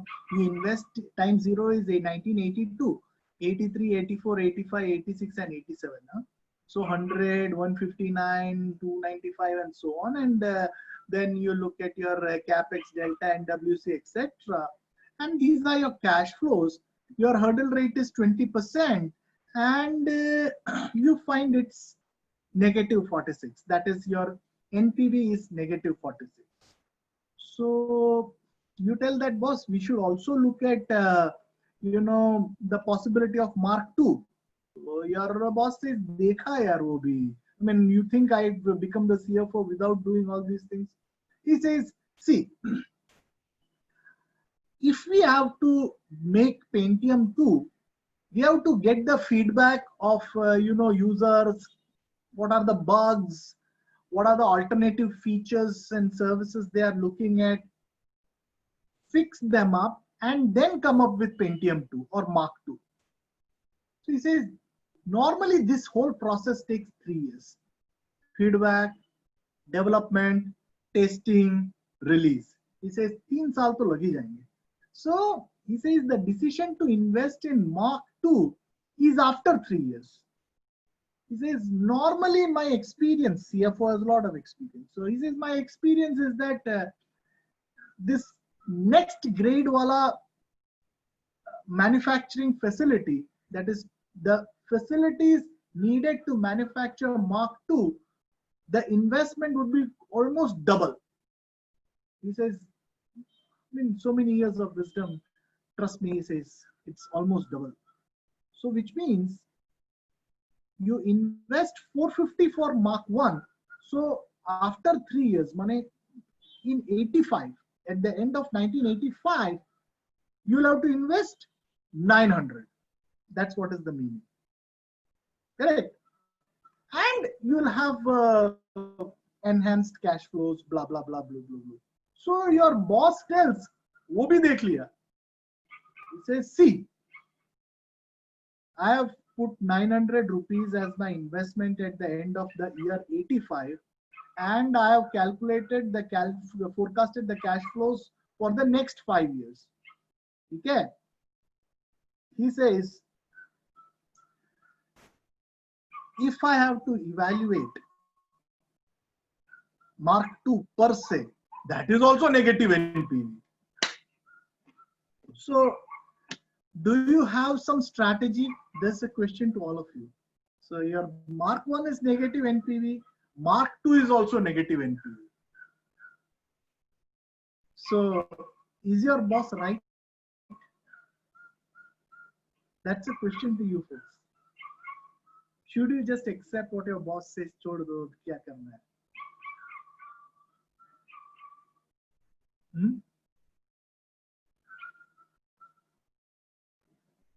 Friends?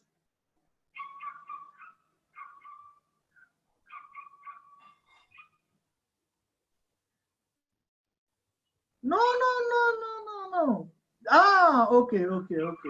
So Dawal says this also. See, Dawal, the idea is after 2 years, as of now, Mark I is negative. Chalo, you forget, don't invest in Mark II after 3 years then. Also, you're stuck with minus 46. So, why do we do loss-making dhanda? So, Dhawal, I'm pushing you back. I want you to get back at me. You are partly right in your answer. See, even if you decide not to invest in Mark II, it's still a negative NPV. Why do you want to get into Mark I itself?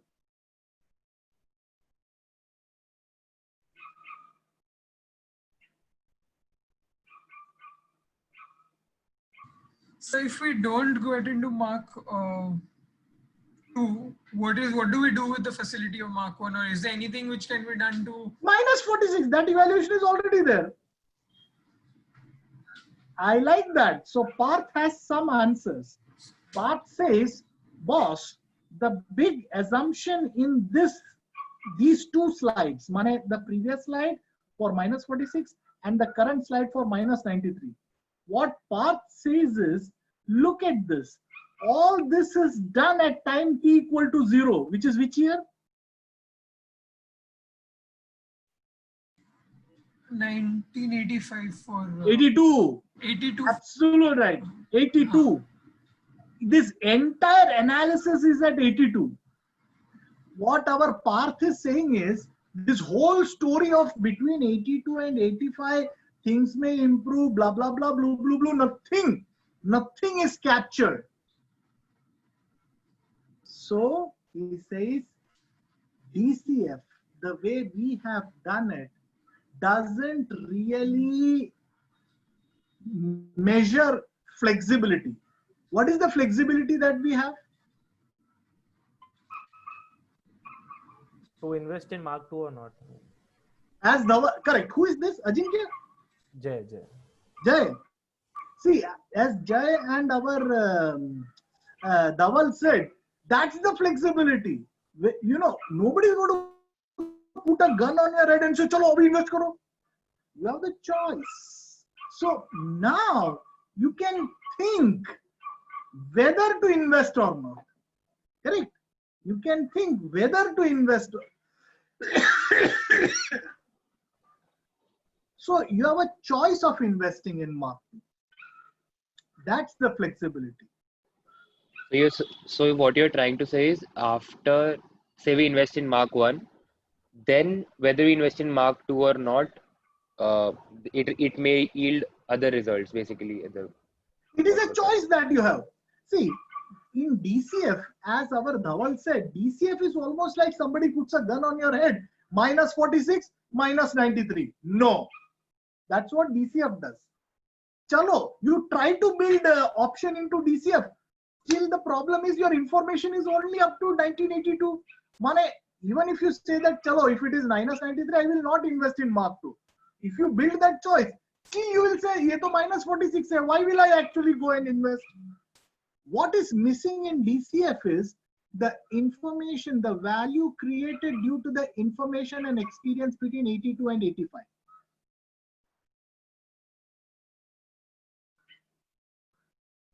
No.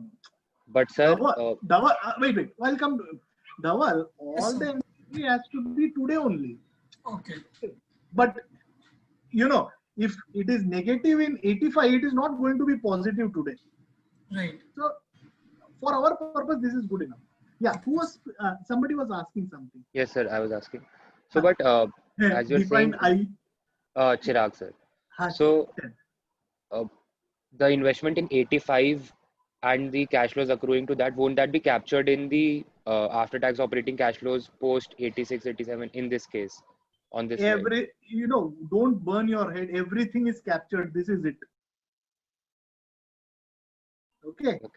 If you invest in Mark 2, see, normally Pentium 2 aane ke baad, Pentium 1 sales will be hardly anything.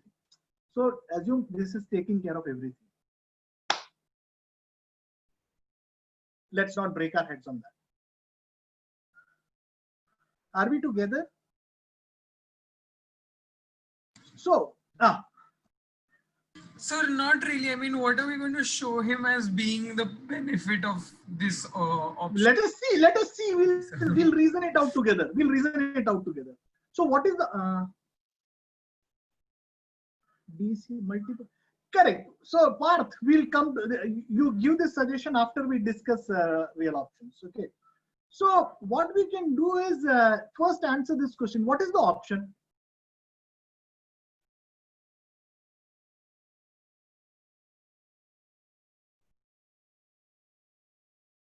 What is the option? Exactly. Mark 2 is the option. Okay. What is the exercise price for Mark 2? 900. And what is the spot price for Mark 2?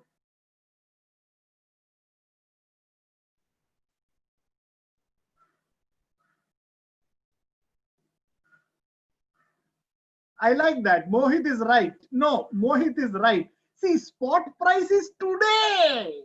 Today is not 85. So you have to discount 807 to today. So the spot price is 676, not 807. I like that. Chirag says, you ask me a question, I'll ask you back. 807 question mark. So is this understandable to all of you?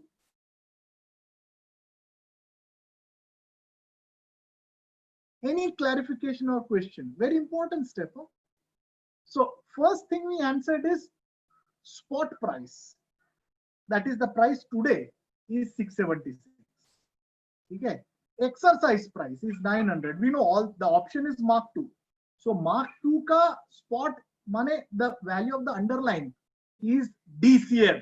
So that's what DCF says. So you got this value of 807 and 676. Right? So what is important to understand is real options and DCF are really not so different from each other. Real options builds above DCF, builds on DCF. Okay, so you got a spot, you got the exercise, you got some information. Okay, what is the information? Well, suppose the R is 20%, sigma is 35%, and risk-free rate is 10%. R money the risk class K is we use K. Okay, so you have all this information, sigma and R. Now don't ask me how do you get sigma. Before third, you will get to know. As of now, as we did with delta, assume God gave you that. How to get 35%, we'll see. So I want to change the screen. So any questions, or else I need to go to an Excel sheet.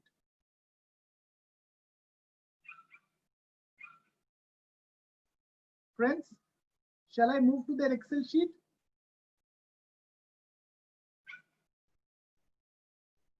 Okay. Be with me, it's very, very interesting.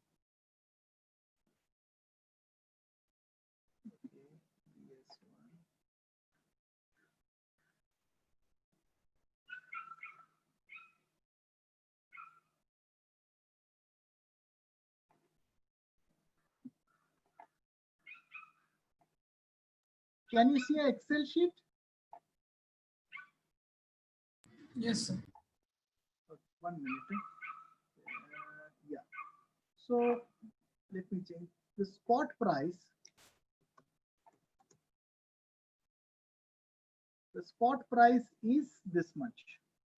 Okay, 467, which is the discounted value. Strike price is 900. The time in which you can actually decide to exercise is between 82 and 85, because after 85 you believe that you don't come with Pentium 2, Samsung will come with another chip. Oh, 670, sorry, 676. Huh? Okay. Let me just 1 minute. Huh?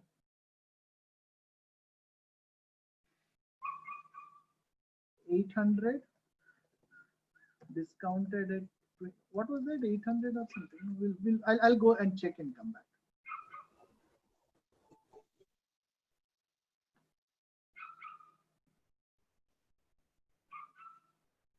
So it will be 900 discounted, right? And it will be 900 which is discounted, right? No. Okay, you don't want to discount 900. You want to discount 807. Okay. So 807 ka 1 minute. Huh? So 807 discounted at 1.2. Let me try this out. Huh? Raised to, you can see the Excel file, no? All of you? Yeah, it is 467 here. Yes, sir. Why? Why 1.2? 20%, no, the hurdle rate is 20%. We are in the DCF. So to get your spot, you are looking at the DCF value today. Okay. I was thinking risk-free rate. Okay, got it. No. Okay. Risk-free rate, though, it is for strike price. That's because of that risk-neutral valuation stuff. So remember, BS also assumes risk neutrality. Okay, so when you will see that, I'll upload that video. When you see that video, you'll see David Harper talking about in a risk neutral world. That's the value or probability of default in a risk neutral world. So when you hear that, you must relate it to what we have understood of risk neutrality. So all of us together, na? So your risk-free rate is 10% and your volatility is 35%. I told you no questions asked about volatility. How to find 35%, I'll teach you. I will not leave that to assumption. But as of now, think that you have. So this is what is the value of the European call. So we have done all the mumbo jumbo discount rate and everything. Okay? This is what is the value of your European call. This is using Black-Scholes, right? This is using Black-Scholes. Okay. Okay? Now tell me, what did you learn? I mean, what does this tell you? 56.83. I mean, yeah. What? So what? I know it is the value of the option to invest in Mark II. That's not what is the question. My fundamental question is to whether to invest in Mark I or not. Why, Parth? Why are you so confident about investing in Mark I? What is so good now? Earlier, you were not ready, saying it was negative NPV and all those things. Correct. As Ayush says, see, the value of keeping the managerial flexibility to invest in Mark II outweighs or overdoes the loss I incur in buying this option. So, what is the cost of this option?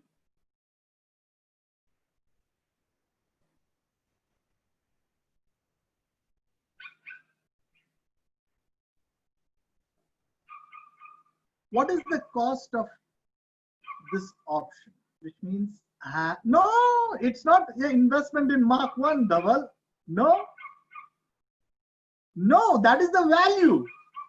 Ashutosh, 56.83 is the value. Yes, it is minus 46. So now I take you back to my story, my dialogue when I was teaching you options, maybe last to last class. I had told you that unlike in financial options, the cost of the option is the same as the value of the option. In real option, because it is the same person, this is who owns the cost, who bears the cost? You. Who gets the benefit? You. So, in a real option, the cost is not the value. Okay, Chirag, 46 is the negative NPV of Mark I. When you decide to invest in Mark I today, what you have done is you have in your mind done this calculation that the benefit that I get by keeping the option to invest in Mark II alive, that benefit is more than minus 46. Do you get that, Chirag?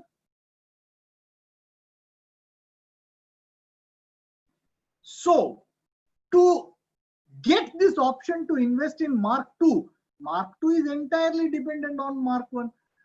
Na rahega Mark I, no chance to invest in Mark II. Correct. Where is that feedback, bug fixing and updated product? Nothing. So hypothetically speaking, if NPV of Mark I was positive, then would we say the cost of this option is actually zero now?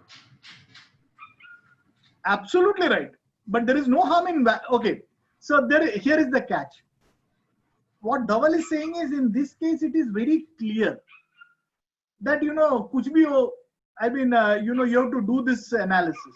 What Dhaval is saying is, suppose Mark I was, Harsha, I will come to you. What Dhaval says is, suppose Mark I was positive NPV. Then Dhaval says, then why do all this headache business? I will anyway invest.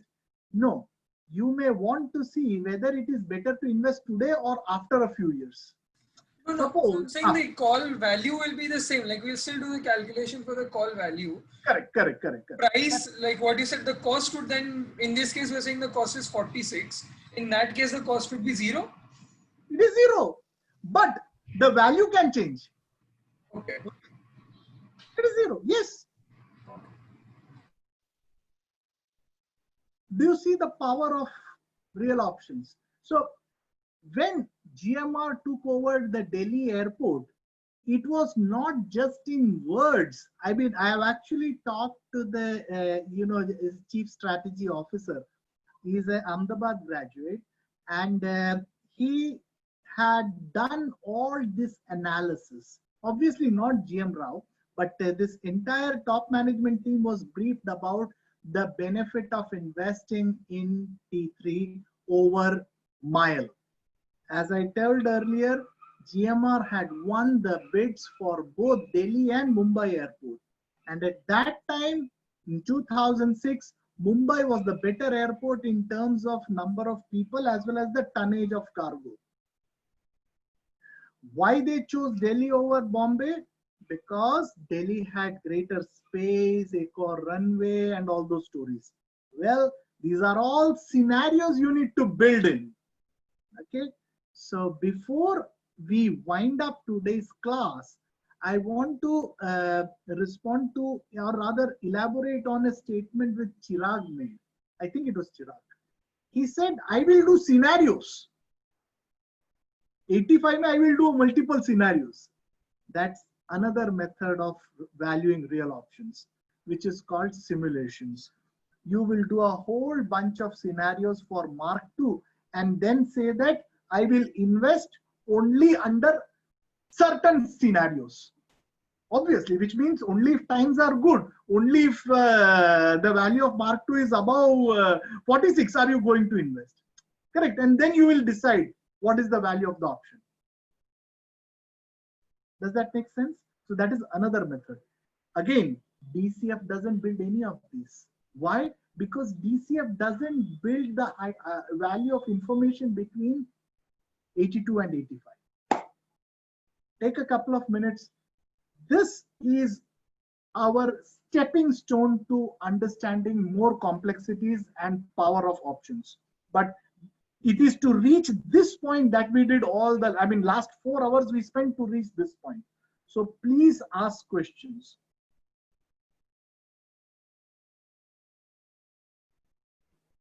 This can be used for valuing, say, Maruti Swift and Desire, or Volkswagen Polo and Vento, almost everywhere.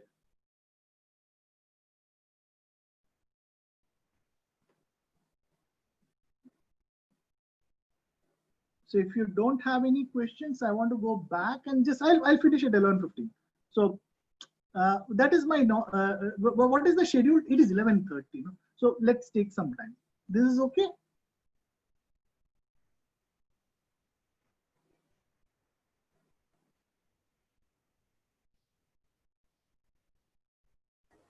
Sir, can you go back to the PPT also once? Or yeah, I'm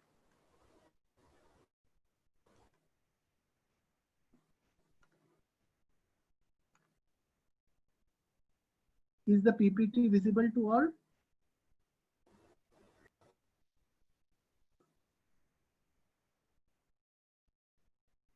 Jay? Yes, sir, visible. I was just checking. Which slide you wanted? No, this slide only. Just okay. I was forgotten.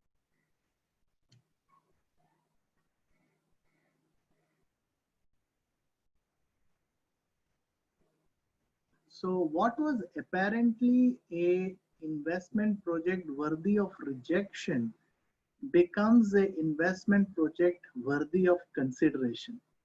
Very big change.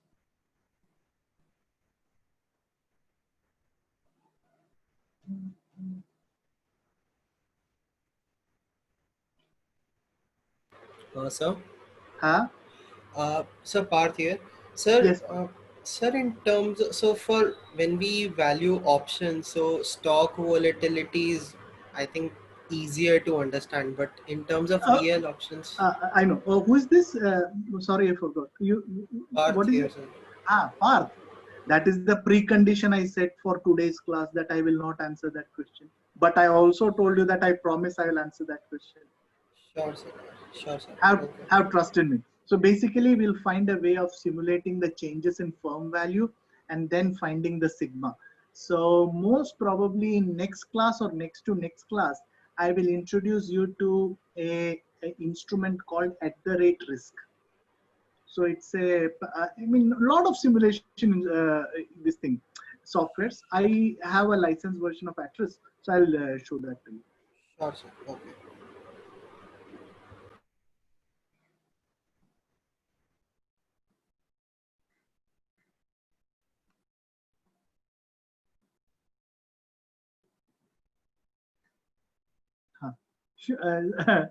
You have an extremely good course coordinator. Huh? She's just ruthless. So she's telling me that, and in a very, very polite manner, which I can't even say no to. She says, "You see, you are exceeded your time. You better behave yourself, please." So Sanjana, I will stop. Uh, yes, Ayush, that's what I said. You see, I always urge my students that you must use your valuation tools in other subjects. So if you are taken Professor Rajesh's M&A course and you have a project, use it. So nowadays we don't meet often, but earlier when I used to meet him in the corridor, he used to ask me, "Is this your student?" And I very grudgingly accept, yes. But I am very proud of the fact that they are my students because they go and use those tools. So they use real options and it gets observed. So it's important. Yeah. Yes, Ayush, the put benefits are uncertain. So once you know the power of real options, you can still make some sense of it. But then it is better than, nothing. So rather than just going with GM Rao's wisdom, saying that Delhi, why Delhi? Now you have a reason for Delhi, something more scientific. Not just scientific. Now, you see, when can you tell me what is the can I take you back to the Excel sheet and ask you what is the probability of exercise? Just fun stuff.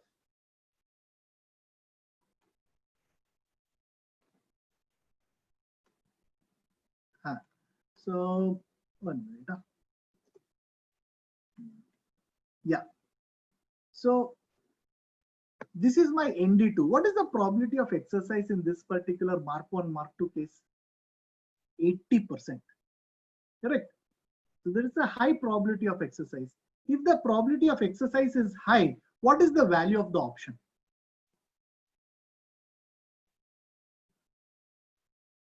High or low? Value of the option to you.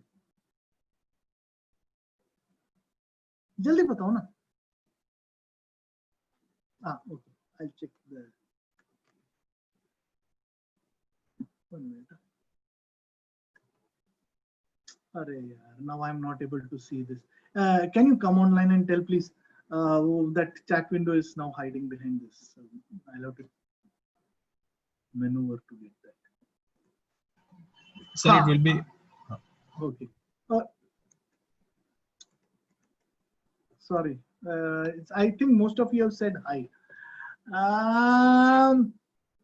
Probability of exercise means it is high, but then you see, if the probability of exercise is high, it means the downside risk is actually low, which means in most of the scenarios you're going to exercise.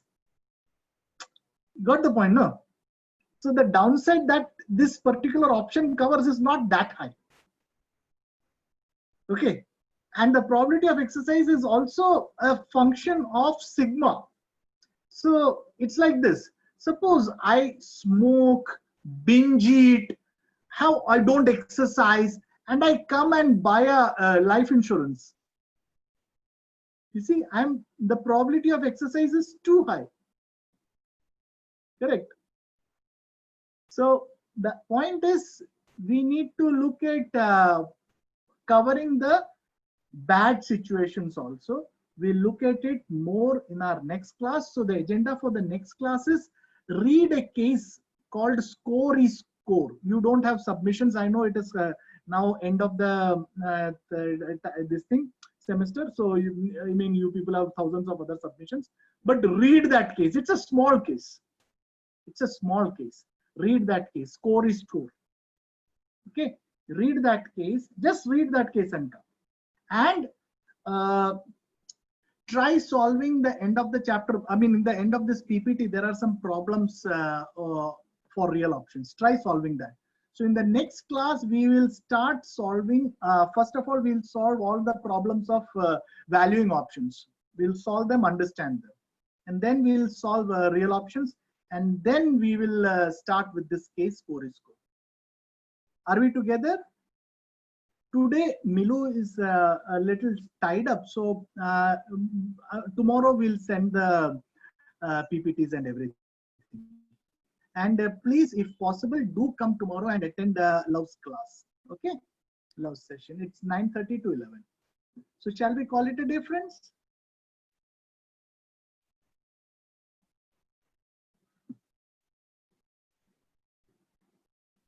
Yeah. Okay. Bye-bye.